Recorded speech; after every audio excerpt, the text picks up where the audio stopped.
Two men disguised as police officers stole 13 masterpieces, valued at $500 million, from the Isabella Stewart Gardner Museum in Boston. The works, including Rembrandt's The Storm on the Sea of Galilee and Vermeer's The Concert, have never been recovered. The FBI announced they had successfully identified the criminal network responsible for the heist, an organized crime family based in New England. They claimed to know the movements of the art through the early 2000s, stating the masterpieces were moved from Boston to Connecticut and Philadelphia. The investigation became hyper-focused on Robert Gentile, a low-level mobster and career criminal from Manchester, Connecticut. The FBI believed Gentile was the last person to have knowledge of the art's location, promising him immunity if he led them to the treasure. Gentile repeatedly denied knowing where the art was, even serving time in prison for unrelated gun and drug charges because he refused to cooperate. During one raid, investigators found a Boston Herald article about the heist hidden in a secret compartment of Gentile's car.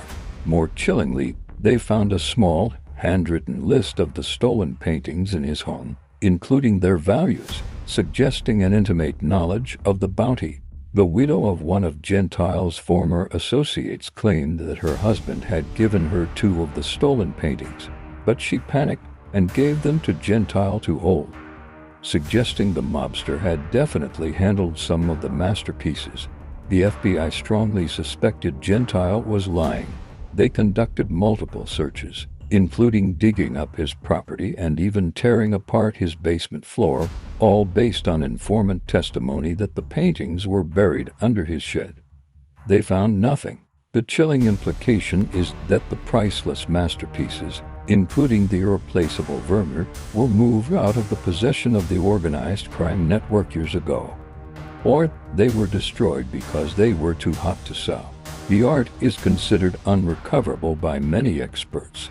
One prominent theory suggests the art was taken to a major international mob figure for leverage in a massive plea deal, a deal that never materialized. The trail goes cold at the highest levels of organized crime, where the paintings may now be locked away or, more tragically, lost to time and decay. The case remains active and the $10 million reward stands.